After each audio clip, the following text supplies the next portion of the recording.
We're at Milltown for the TT launch. We also had a chance today to catch up with Colin Kniveton on behalf of the Isle of Man government to explain more about their role in the whole procedure and the event.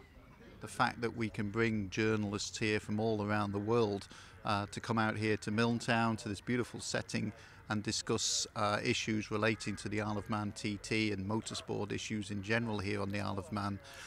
The TT brand continues to be one of our most well-known, if not the most well-known brand that the Isle of Man possesses.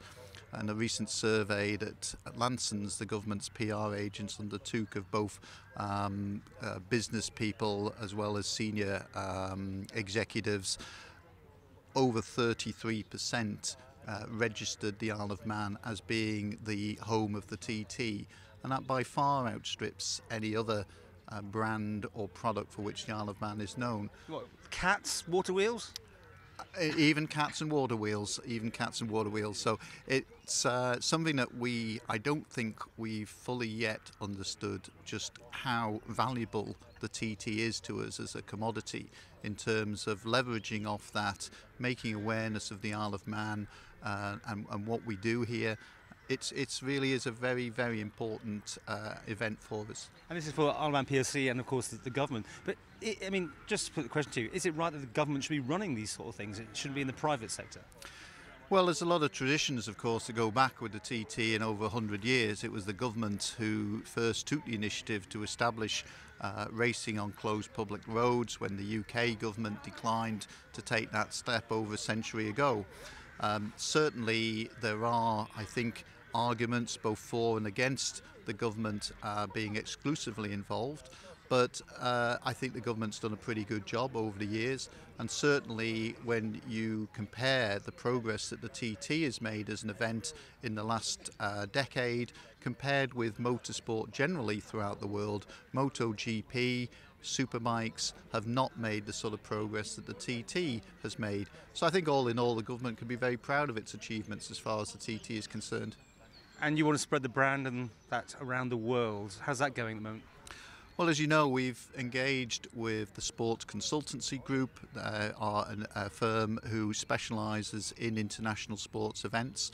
They are finalising their report at the moment into the issues that we would need to take into account if we were to consider taking the TT into an international environment and creating a World Series.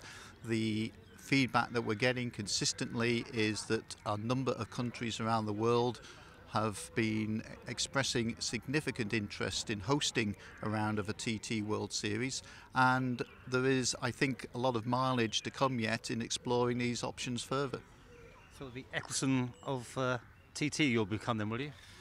Well, I don't quite see myself in that role, but I think there are a number of opportunities and at the same time also a number of pitfalls that we need to be aware of when entering into agreements for merchandising, for television rights, the type of contracts that you need to enter into.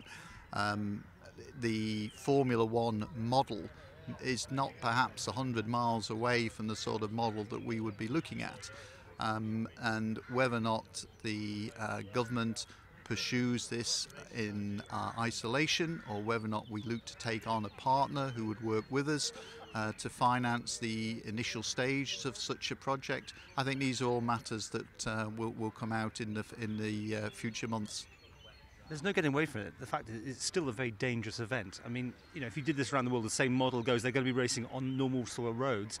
You've had the Aintree situation last week, and that's just with the horses. I mean, you know what I'm trying to say is, at what point does this become unsustainable, do you think?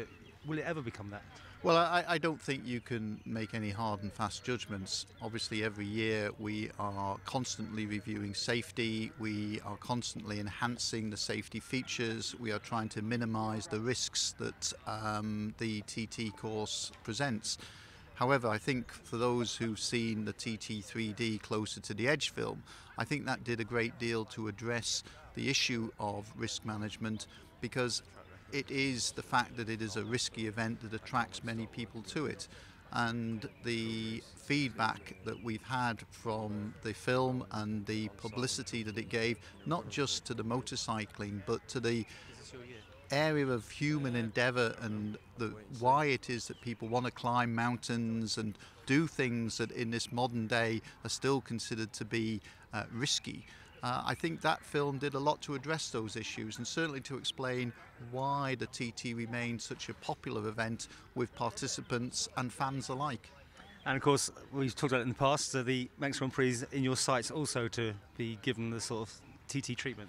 Well, I'm not sure that's quite correct. I mean, as you're aware... refresh the product. I think that's more like the sort of terminology that we're using. We've completed the market research project.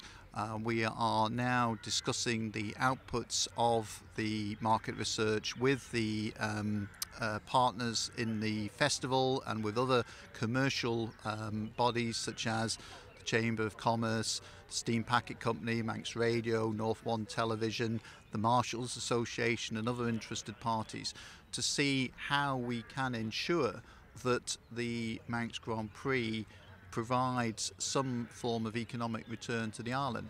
Because I think we always have to come back to the point that the Department of Economic Development is not here to necessarily promote motor racing, we're here to promote economic development. If the two go together, that's great, and obviously the TT is a very clear indication of how the two can work very closely together.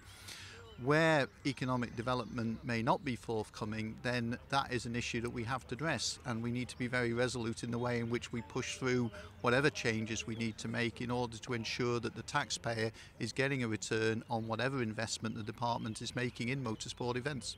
So finally, the taxpayer looks forward to the TT, I suppose, because it is a cash-making thing. I mean, is it increasing again this year? The estimates of sponsorship income this year we believe are going to top £400,000 for the first time in the event's history. So I think the taxpayer can be reassured that there are very real benefits to the economy from the Isle of Man staging the TT races, and we need to apply some of those principles to other events to make sure that we are getting the same return, positive return that we enjoy from the TT.